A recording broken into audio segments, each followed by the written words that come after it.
What's up, everybody? This is Herschel Fruin from High School Top 200, and this is the Top 200 podcast, the Monday morning meeting. We don't actually have a lot more of these with this season coming to an end soon, and it's pretty strange too. Like I was thinking about it today, that like we don't have that long to go in this season. Auckland will kick back in, I think, this week or next week, and even the CNI is coming to an end, coming up on semi-finals. So I think we really only got about 3 weeks left, maybe 4 at the most. And that's not everybody. That's only some people, because like Auckland's not, the 1A is not like the 1A is not making up for the games that they lost, and so whatever 2 teams that they missed out on, they're just skipping those games and not actually making them up. So we don't really have that long of a season left.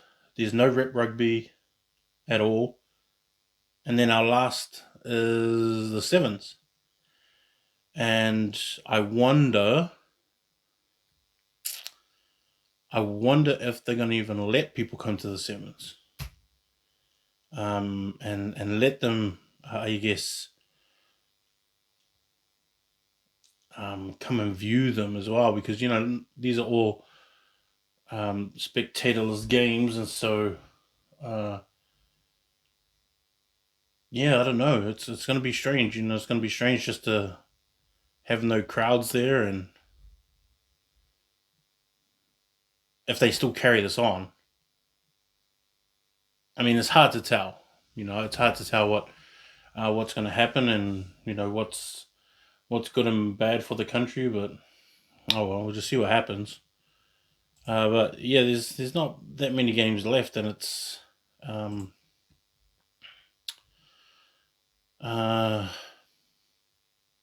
to tell. I think it's hard to tell, even at the end of the season. It's going to be like hard to tell if he actually had a season, because there'll be so many like gaps in between it. There was no flow. Like there was a late start, and there wasn't even people weren't even sure if there was going to be a season or if it would carry on through. And now that it's stopped for like a little bit, and guys still don't have that momentum going on, and yeah, it's. I think it's going to be pretty interesting to see how it all turns out, and what happens at the end, and even at the end of the season to see. That's why I'm real sympathetic to all these year 13s right now that are wondering if they have done enough to be looked at by scouts and recruiters and stuff like that. If they've done enough, and that's going to be the question. And those that get picked up, or those that don't get picked up, are going to be left wondering, well, maybe if there was more of a season, there was more of a flow, and I could have got into it, all that kind of stuff. And it's sad. I think it's sad anyway. A lot of people don't care about it, but a lot of people, it's not their sons that in those situations. It's not people that they care about in those situations. Because if it was their son, probably be a bit of a different story when their son's not the one that's getting signed, and you think they could get signed. Or if your son was young enough to come back, and people were arguing, well, he shouldn't come back, and then you have to start defending the other side that you weren't even on. So it's like all that kind of stuff. But we'll see what happens at the end of the season. Hopefully they change their mind. Hopefully they can still do something for rep rugby, and hit me up again, New Zealand Rugby. Hit me up and let me be a part of it. Let me even select teams, or be helping in selecting teams and all that kind of stuff, and give you some kind of context, because I know a lot of you guys aren't doing it and don't know really what's going on in First 15 Rugby. But I'll be keen to do that for you guys, just to help out all the boys. Especially with some of these guys that are trying to get signed and seen. And I mean, well, I guess Slafford doesn't really have, doesn't really need to prove himself that much. I mean, everyone sees what he does, like that game in Palmerston North against Napier, and the Paulson Banner game. Like, he was a freaking monster. And so, he just won't be one of those guys. But I mean, there's some guys out there that are still wondering if they have done enough, or if they can get a chance just to do more. Like, that's why I like those rep trials and stuff, is because boys get seen, boys get selected and seen in training by coaches that are running it and going, oh, this kid's a bit different.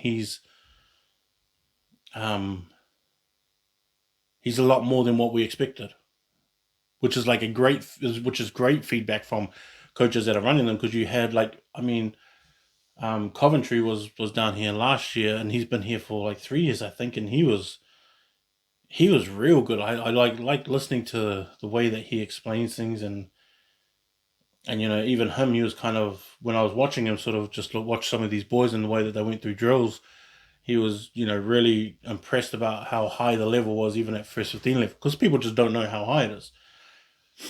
And I mean, a lot of club people that are pro club, pro like pro club people, um, dismiss first 15 level, and think that it's still little boy stuff, when it really isn't. Um, and you're gonna tell you're gonna see it now, from when all these kids come into your guys' programs and start playing for your club, and then all of a sudden that kid is going to be starting in your club. And so the level of first 15 rugby is high all over the country. And like I said, that's always like a credit to the coaches and the style of coaches, and the well trained coaches that we have here in New Zealand. I think it's a credit to them and the way that they've done things. And so, you know, um, I think I just this level has to get more recognition for the talent that they put out. And so, um,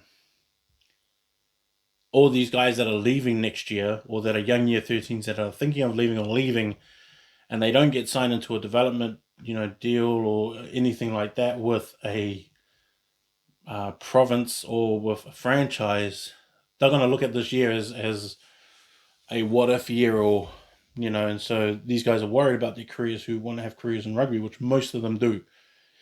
And most of them are coming to sort of a reality check on how high that level is to be a part of that. But there's also those that are going, oh yeah, I can actually play at this level, and this is my level of gain, and I can push this to make it a career.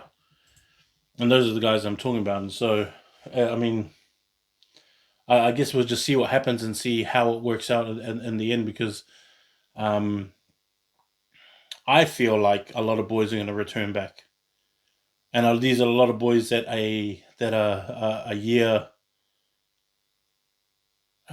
young year 13s, and so there's quite a few guys out there that are.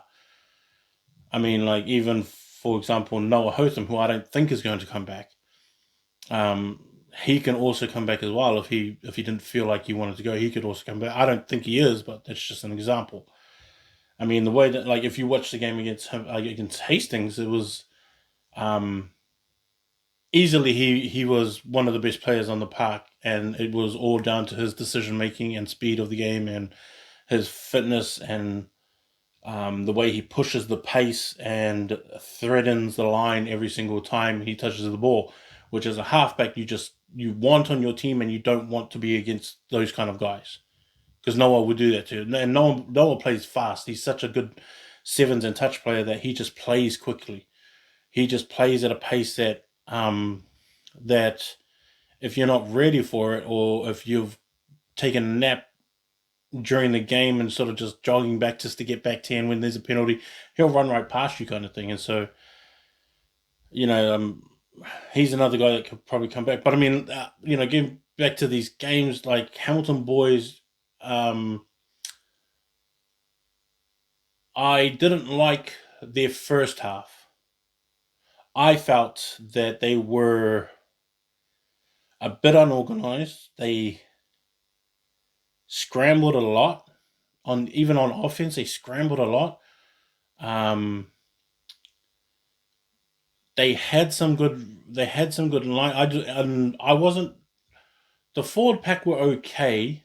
Um, the back line was a bit messy, and the forwards kind of um, steadied it a bit when they started to take the ball up more. But a lot of that didn't even go. A lot of that didn't even really get going until the second half. And giving credit to Hastings as well, the way that they defended, they even pinpointed places where they wanted to attack, and they had Hamilton boys in their 22 for a while. And even when they scored their try, they were really going at Hamilton boys, and Hamilton boys were scrambling just to defend around the fringes a bit, and the big front rowers, and even though actually the type five for Hastings boys was real good. Like Josh, I thought played a really good game. Even Moascar played really good. Um, A1 and Victor, I think it was Victor that was at hooker. Like they all played really, really good, and so they kept it in the game for them as well. Andrew Hayward was really good at second five too, and it took Oliver Foot was the reason why they got off to a start, like they started scoring, and he just kind of did it by himself and took the ball wide on the right and just sort of darted in and out a little bit, just pushing for to see where the defense would go, and then he just ended up taking it to the corner. And you know, sometimes with guys like Oliver, is that if you don't just pinpoint and make a decision and just lock in on him and don't really wait for what's going around, then you know he's gonna score. They're gonna make a break, and he's just gonna find the runners. But if I feel like if you just lock in on them and don't even give them that option or chance and just tackle them, you know, just tackle him and then make sure that somebody else has the other guys. But I think you have to take Oliver out of it for you to get um, a proper sense of what's going to happen with that play, because he's the one that I feel like cleans a lot of stuff up, and outside of Noah and Taha is the other one that is the dangerous one on that side too, and is the one that you don't really want to give him that ball, open space, and opportunity. He's just so fast as well, and so um, yeah, Hastings, like that game was really close in the first half. I think it was like 7-10, or 7-5, something like that. And then Hamilton boys just ran away with it in the second half, which was kind of what I thought the first half should have looked like. But I mean, Hamilton played the full game anyway. That's just their thing. So it was going to come at some point. The New Plymouth game and Rotorua game was really good. I really liked that one. With New Plymouth boys winning 34-17, and it was a close game too. Like I really liked the non-stop from both of the teams. Both teams actually played a really energetic game, and it wasn't slow. It was a lot of running, a lot of breaks, heavy defense. Um, Jack Parker pretty much controlled the whole game just by kicking, finding space, and sort of drawing in the defense, kicking over the top, kicking through the gaps, little small kicks, things like that. I like the way that he plays in that sense, where he will try little things here and there and then sort of back himself up and even chase it. He's never one to just kick it down and just let people go in and see what happens. To me, he's the one I always see him just chasing the ball down, and he even tries to make defensive plays off his kicks and then see what advantages come from that. Matua Robinson was another one I really liked in that game. Levi was really good too. Um, Rowan Slater was also one I really liked in that game. The head-to-head of Shea and Tama I thought was really good. Shea really good on defense. Tama had a really good running game and is getting better. Like I think Tama's learning a lot more, and it's Whareorere is Tama's last name. Because Tama's a league player, he just has those league tendencies that I think are starting to fade out, or not like fade out, but he's starting to switch on his league and rugby brain, and be able to not be so reactive in his natural tendencies. He's starting to think like, oh, this is rugby. I can't stand here. I need to make it over there. That's my pod, or that's my chase, or this is my gap. Like he's starting to think like that, and so he's looking a lot better in the way that he plays too. And I think he had a really good game. Takahashi was another one who had a really good game with Dana. I thought was really good too. Uh, but yeah, that game was a really fast game, and they were close all the way to the end. Even though it looks like 34-17, it wasn't like that. It was try at the end sort of took it further out, and right up towards the end, there was only a 10 point gap, and Rotorua was really coming. So um, Rotorua keeps the trophy, but they play at home against Palmy next week. And so if Palmy win next week, they get the trophy, and then pretty much it's between so Hamilton Boys, Rotorua, Hamilton Boys, New Plymouth Boys, and Napier Boys all have the 1, 2, and 3 spots, and then the last spot goes to Palmy or Rotorua, and pretty much whoever wins that game wins a spot into the semis, as well as takes the Moascar Cup into the semi-finals as well, semi-finals and finals, and so um, we could see the cup. Pretty much the Moascar Cup will go to whoever wins the Super 8, and so everyone that sees that game or sees the finals of that, my suggestion is make a call to whoever the winner is and set up a game for next year and have that cup up for a challenge and get that cup moving around somewhere. And hopefully you can win, whoever it's going to be. And just to get your bid in for that Moascar Cup as well, because it is special. It's a special cup, and it's a special. Not a lot of people have even won it while they were in first 15 or in high school, and even if they played, not a lot of people have won it, and even there's even smaller number of people that have like even challenged for the cup, let alone win it. Like it's just not something that you come around. Sometimes you don't even see it. Sometimes I think that they should just take it to tournaments, take it to quads, take it to tournaments, take it to under 15s. Make sure that it is seen. Make sure that people know what it is. So, like how they have the under 15 tournament, and they usually have it the national one, the southern one, the Hurricanes one. I think that someone should take the trophies um, to those tournaments of under 15 tournaments, even the Hurricanes under 16s. Take it to that tournament too, and say, this is what it is. This is what you're gunning for and what you want to win. Getting into first 15 rugby, apart from your competition and all those other kind of stuff. This is the one that you want to go for. And so, just to give the kids an idea of what it looks like and how special it is. I think the Silverstream game, I think that's a hard one to talk about, that Silverstream one. Because you could see the effort on the boys from Wongatai, but it just wasn't coming in. And Silverstream is the gun team right now to beat in Wellington.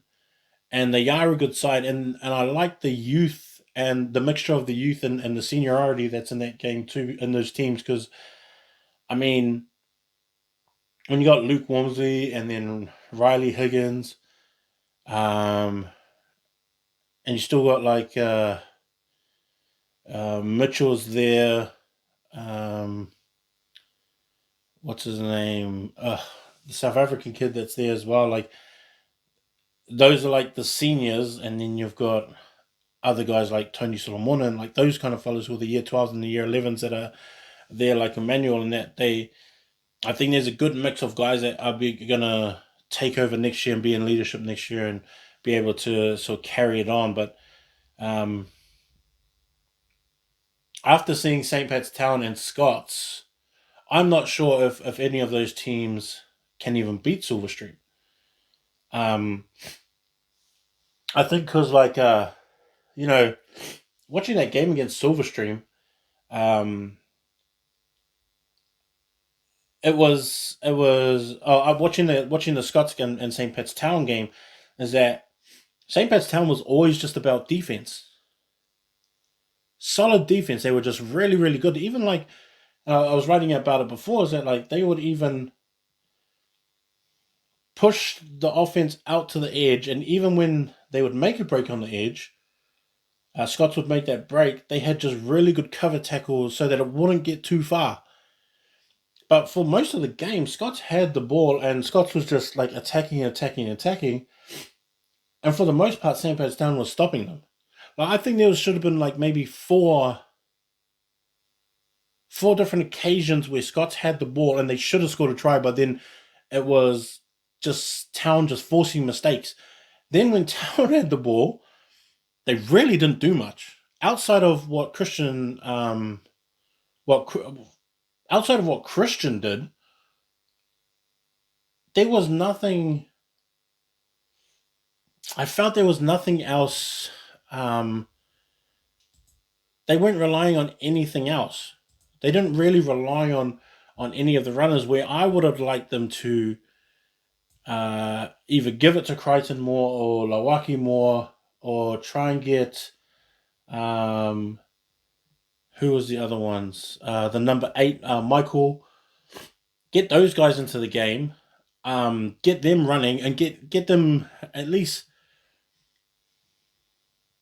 just punching one gap. But they just weren't doing that. They weren't just punching one gap. They weren't even punching, like they just went sort of back and forth until Christian would kick it and then find some kind of ground and then just defended their way to the line kind of thing.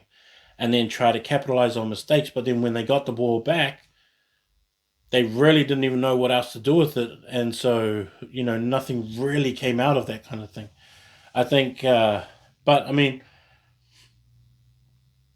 both of those teams have got to do something a bit different for when it comes to Silverstream. And St. Pat's Town has already lost to Silverstream. Scots and them come up to them soon, I think. Might be this week. But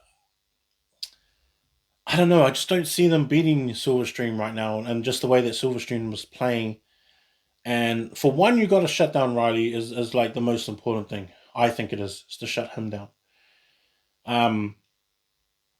Don't give him a lot of space. Don't give him a lot of time. I would have 2 on him pretty much the whole time.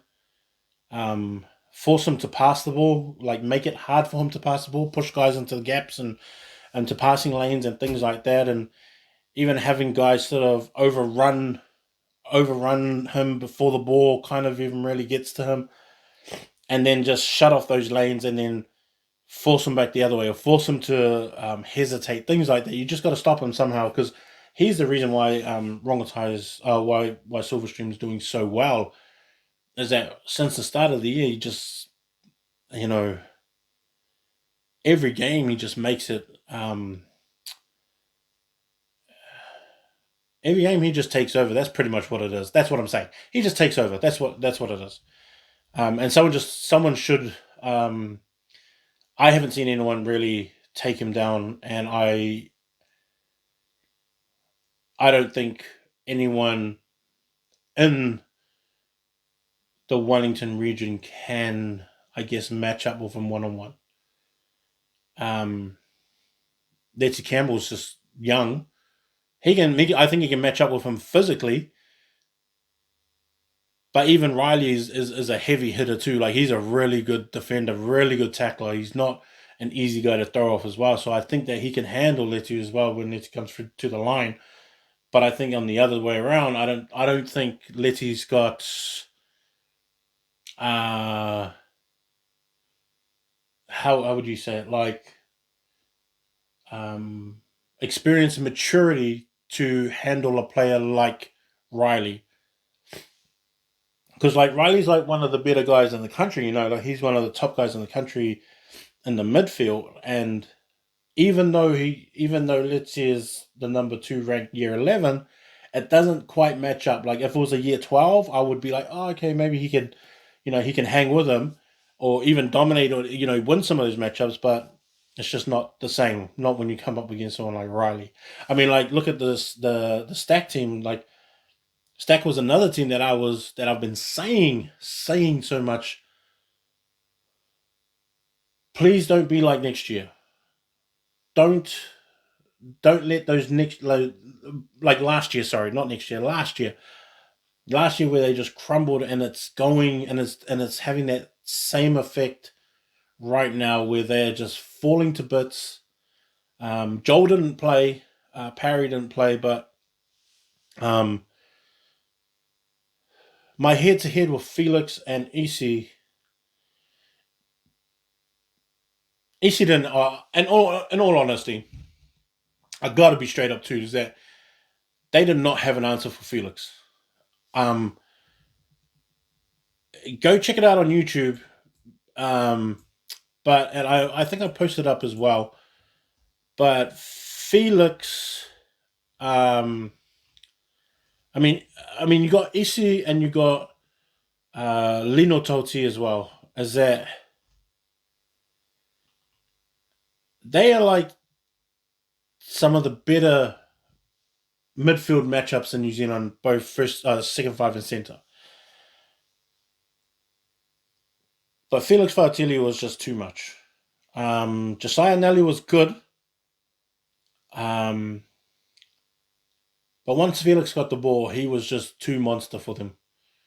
He really was. He was just so good. And the thing is that Felix has no experience in rugby, really. He doesn't know the game that great. Like he doesn't play rugby the way that most centers would play, and he doesn't react the same way or doesn't recognize the same kind of coverages. He doesn't recognize um, when things are falling apart. He just plays on instinct and just gets the ball and just kind of picks out a guy and goes, "I'll just kind of run through you," and then he just runs through them and then just looks for offloads and he just plays it kind of like league. He doesn't even know the game properly, and he beat one of the best centre wingers in the country right now, as well as a prospect for next year. And I understand that Felix is like, he looks like he's about 6'4", 6'3", 6'4". But he is so strong. He looks so strong on the field with the way that he played. And I've seen, this is my third time watching him. And all the other times I give it to him, it's like, yeah, okay, that's cool. Like, he did good. He was a monster, blah, blah, blah. But then when he did it to Issy and he did it to Lino, then I was going, oh, okay, this is like a normal for him. And I'm not trying to put a target on your back, Felix. I'm just saying that that's how good you were. And as a league boy, someone has got to lock him down really quick. Because I can see the Crusaders, and I can actually see every franchise looking at him and going, oh, we got to sign this kid. And Felix, if you're listening to this, don't sign with anyone. Don't sign with anyone yet. If you already have, okay, that's fine, whatever. But if you haven't, don't sign with anyone. Just get all the options coming in, getting all everybody making their pitches to you. And if you don't have an agent, don't sign with an agent yet. Just get all the information that you want, and then just sit down and think about it all. Don't even have to sign with people. If they want to take you on camps, just go, yep, I'll come to your camp, but I'm not signing with you. Just so that you guys know that at the beginning. If you want to fly me to Australia for a camp, I'll do that, but I'm not signing with you until you finish school.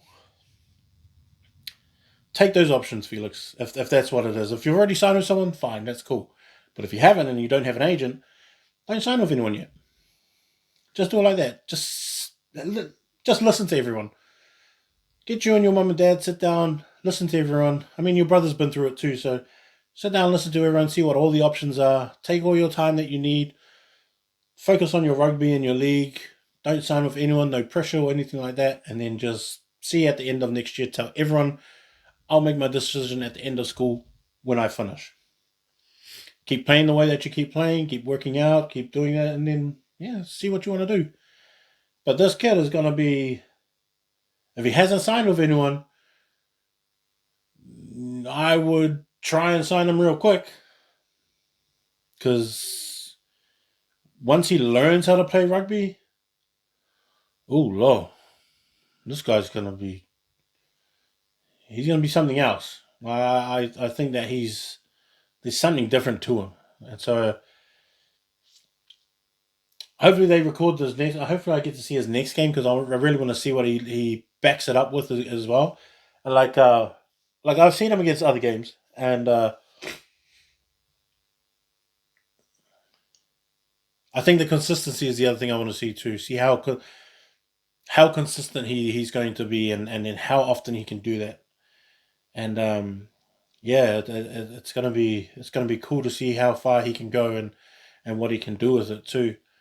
But they pulled one off over Stack as well, and that's something that's troubling.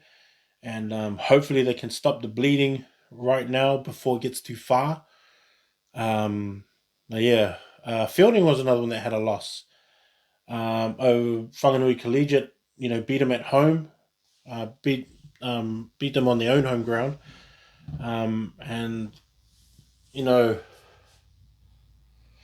Adam Lennox had another really good game. Harry Godfrey had a really good game as well. So did the number 8, the Fijian kid. He was really good too. Leo Allen had a real good game. I really liked that I got to see AJ for the first time. Lawano, for the first time in the fielding. Like I've seen him in Wanganui when he played for under 16s, but I see him in with a first 15 and to see how he runs and things like that. And he's going to be a special kind of player over this next year or so. And as a blindside, he's just solid. And I think that it was good to watch them play and just to see how he was, in these bigger games. And I want to see him again. Hopefully, I get to see him again because he played really, really good. I was really impressed with the way that he handled the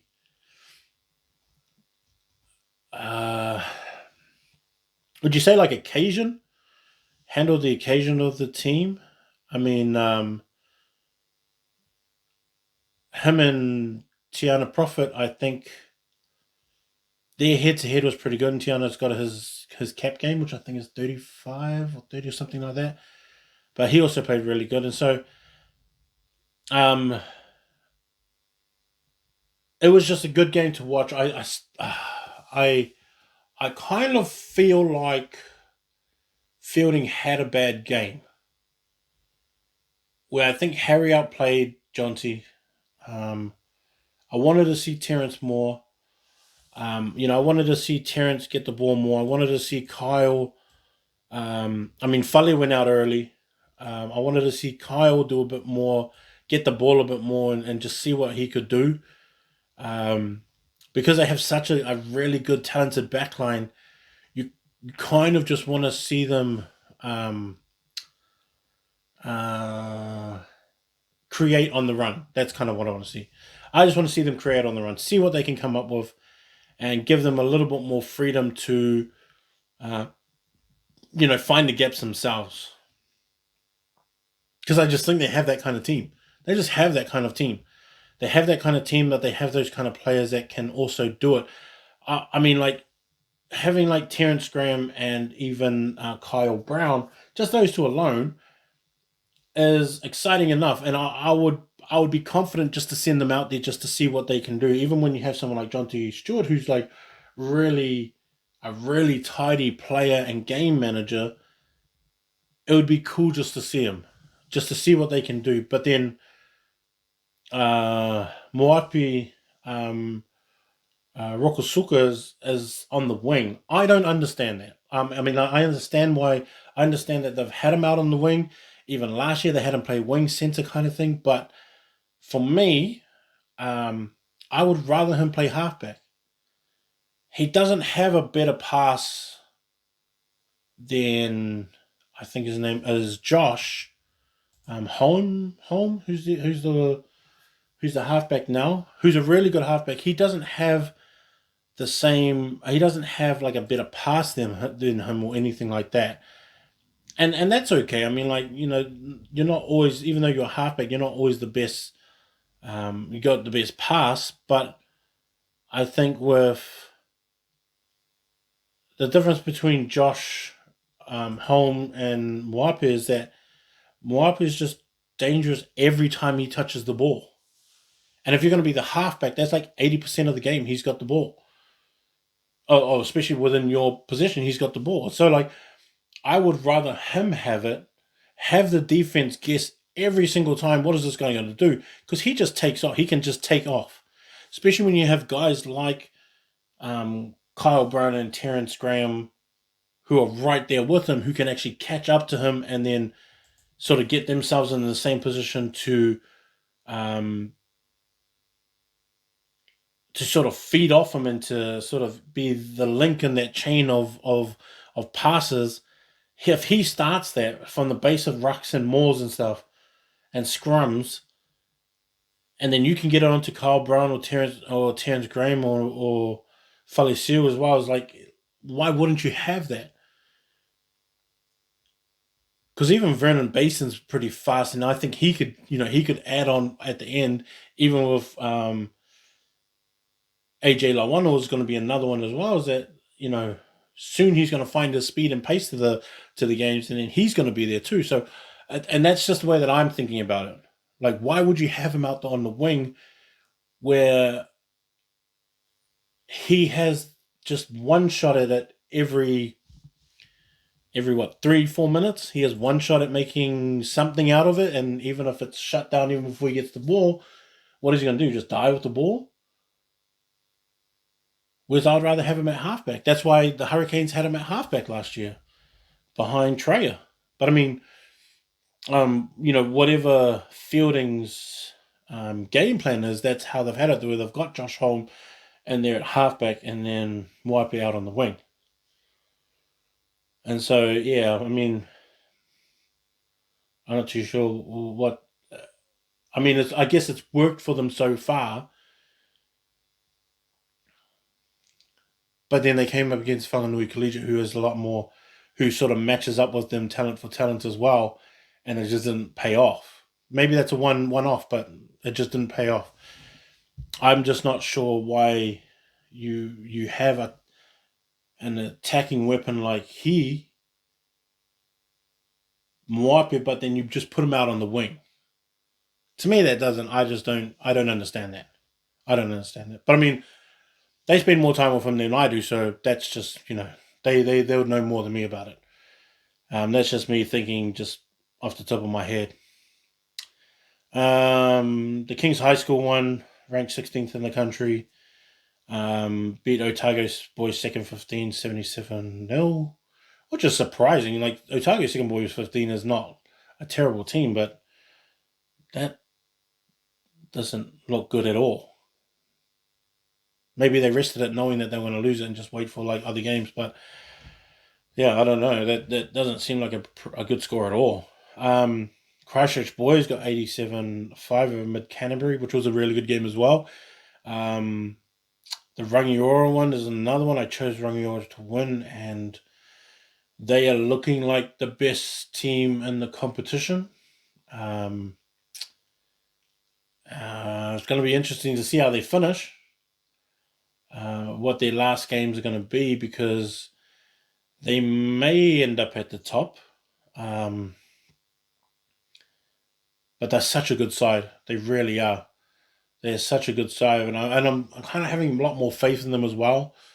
Whereas before, I just kind of had this thing where they were maybe a hit and miss sometimes, about what kind of team was coming up this year. Like, sometimes they'll be good, sometimes they wouldn't, or losing the games that they should win, and then, really, they would win some better games, but then the ones that they played with, I thought that, yeah, they've got this game, and they just didn't. They just didn't turn up. That kind of thing is starting to subside within me about Rangiora whenever I think about them. So, it's starting to look a lot better, and I'm getting a bit more confident and looking their way as one of the stronger ones in the UC Championship. And even someone commented, who goes, "Oh, yeah, you're sleeping on them." I say, "Yeah, I am actually." It's like, that's not a secret. But yeah, I'm having a lot more faith in them as well. I'm beating someone like Nelson is a really good squad inside as well. Christ College, who was ranked 21st in the country, they beat Lincoln combined 83. Big scores this week. Timaru boys did really good to push Shirley boys, 22nd ranked Shirley boys, 32-27, especially after a game, um, especially after a game this week. They managed to get back in there and front up again. St. Bede's ranked 23rd. Drew with Marlborough Boys College, and I don't know. I think they've missed the opportunity to be in the top four of St. Bede's. I think Marlborough's kind of climbing themselves out of that bottom level and climbing into that 5 to 8 range, where I kind of thought that they were going to be, but I mean, solidifying themselves in there, which is okay. But yeah, it just doesn't look like that way with St. Bede's. I think I'm not sure that they can make it anymore. That's just me thinking about it. I'll like check the numbers and all that kind of stuff soon too. But it's just got that feeling about it too. And it always depends on what games that they have left as well. Gisborne Boys and Tauranga was an interesting game. Um, heavy hits, a lot of feeling in it. A lot of feeling in it. But one thing I wasn't impressed with was the ref. He may be a young ref. He kind of looked young, but and I hope he watches the game again, like for his sake, because there was stuff that I thought was blatantly obvious, like knock-ons that were blatantly obvious, and it wasn't favored. Like they were playing in Gisborne, but it wasn't favored towards Gisborne at all. Like he wasn't like biased, but it was just like things that he just looked like he was missing that kind of changed a lot. Um, I kind of thought that they were like important parts of the game as well. Um, and I think it did make somewhat of a difference, um, leaning more towards Tauranga, because there was one crucial part where the guy from Tauranga dropped the ball blatantly, clearly in front of himself, and then it seemed like everybody saw it as well as myself, but not the ref. And I think this is where the touchies need to jump into it too, and sort of go, hey, you got to call that up. Because usually when you have young refs that are refing, there's always like a real senior ref, touchy on the side, sort of filling his head in and filling him where he needs to, that kind of stuff. And so maybe he just let him sort of die with the call and go, well, you kind of got to fix this up and all that kind of stuff that comes into it. But that was like a real big part of the game that I thought was um, real important as well. And that kind of was a big change, is that the ref missed a lot of stuff. And it wasn't bias or favoritism towards anybody, but it was just the overall game. He might be young. I don't know. It was just something that I noticed and I was kind of thinking about. Um, but Vivini had a really good game until he went off. Curtis was really big time in that game.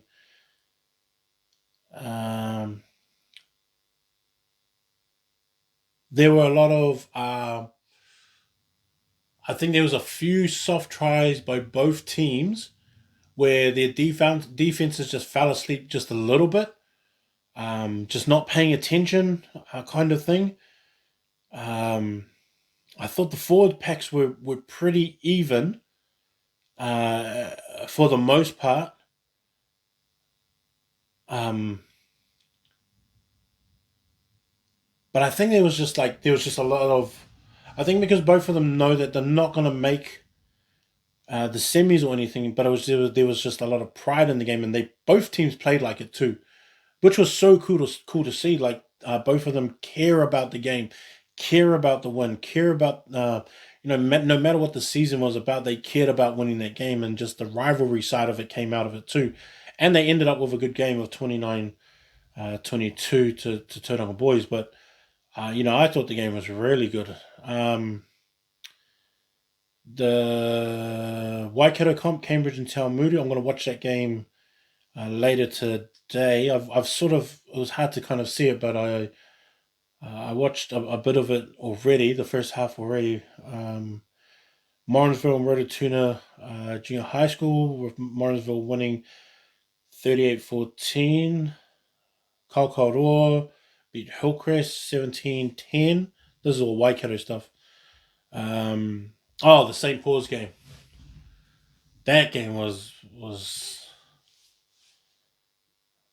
they just look like they're finally clicking, and it sucks that the season's like this because it would have been more of a better run if there was full season and they actually get it.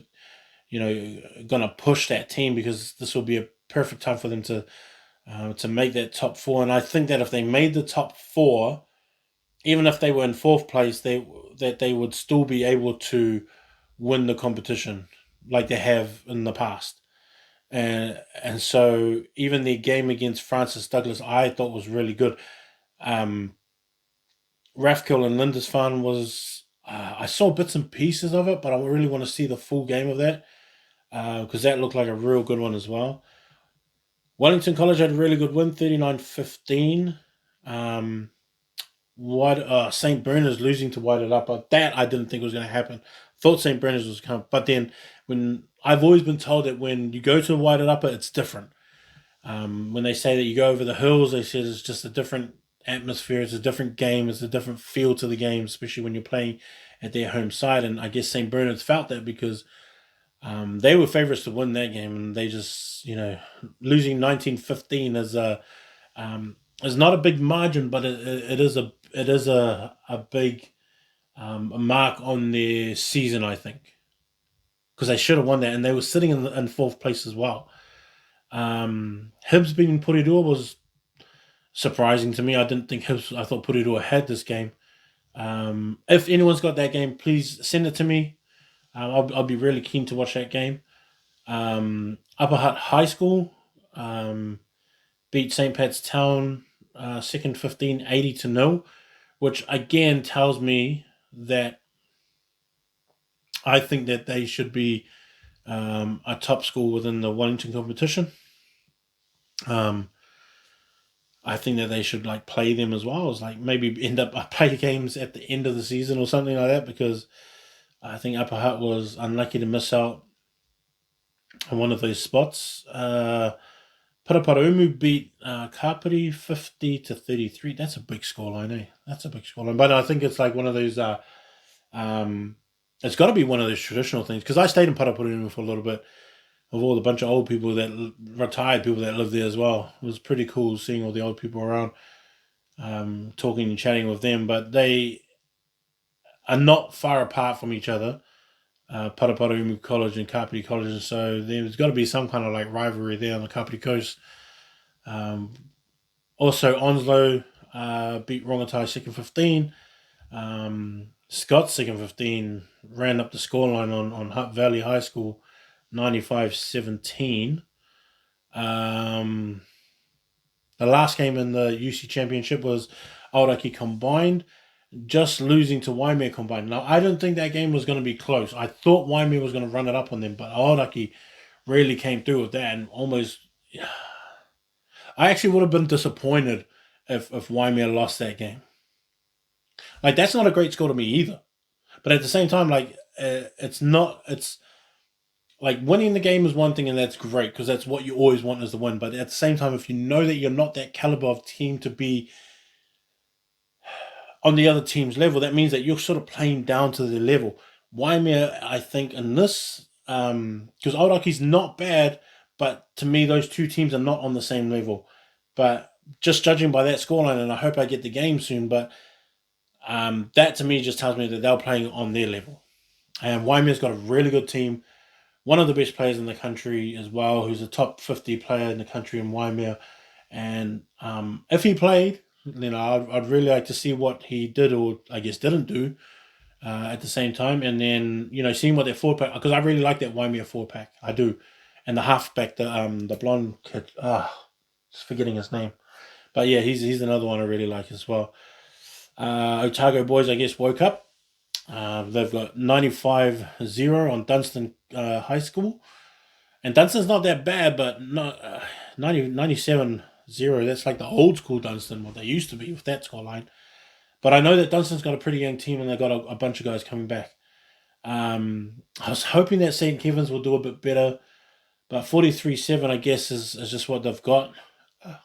Um, Wakatupu High School beats Otago Combined, which I was, that was kind of a given. John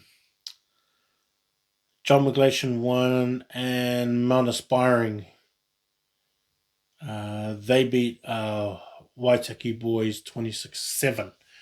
And that's a turnaround game for them as well. So I think it's just one of those things, the season coming to an end, all that kind of stuff. Seeing where all the boys are at, where they're at mentally and even physically as well, because I guess it's a really compressed season, especially with the UC Championship. Haven't had a week off. They've all just sort of manhandled it through. I guess this is where, you are kind of forced to play a full squad and not just a team of 22 or 28. You have to pay at least 30 players just to give guys rests, and it's going to be more strategic on the coaches' side of things and the coaching staff, having the coaching staff come in and go, let's rest this boy on this game. I think we can make it up there. Let's rest these two on this game, so that the boys aren't too overloaded physically, and that the boys' bodies are able to recover and adjust and adjust. And I guess that's where you're kind of at this year, and trying to manage your team now. And there's those kind of things where you have to now, you're forced to do that because you know that you don't have rep seasons where boys can go on holiday and then have sort of a day off kind of thing. And but it really is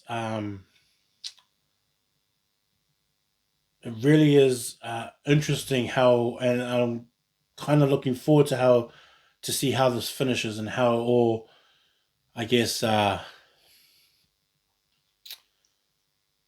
it all pans out at the end, and how boys feel without a nationals. Because I always feel like there should be a nationals. There's going to be no reps as well, and I kind of feel like there should be some kind of rep game or representative game as well. So I mean, I don't know. I think I'd be pretty gutted if I was one of the top players in the country, and then there wasn't a team picked, or that was one of my goals, and there wasn't a New Zealand secondary schools team picked, or Barbarians, or anything like that. But yeah, the games that are coming up soon are going to be real crucial. The 1A and the 1B, and also the North Harbour will be back into games again. I feel sorry for Wesley. Like, no one's thinking about Wesley College, right? But they're the only team that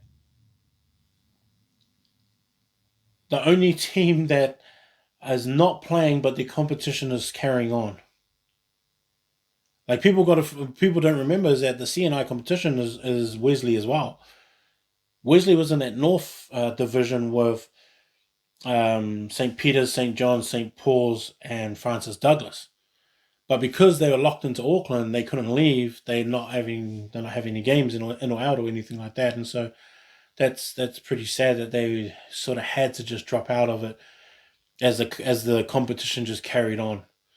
But yeah, that was one thing I was thinking about as well. It's just like, oh, I feel sorry for the boys. If everybody shut down, it's just like, that's fair enough. But nobody shut down. They're just the only ones that are just not playing, and it takes a game away from all these boys as well. Is that they're looking forward to playing that side, and to playing Wesley, and making sure that they, a lot of teams just want to play Wesley. It's just one of those things. That's one of those special teams that you want to play against. But yeah, I look forward to next week. I look forward to some of the games that are coming up, and then we'll see what happens and see what comes out of this, because it's going to be finals time real soon, and we're going to see who's actually ready for finals time.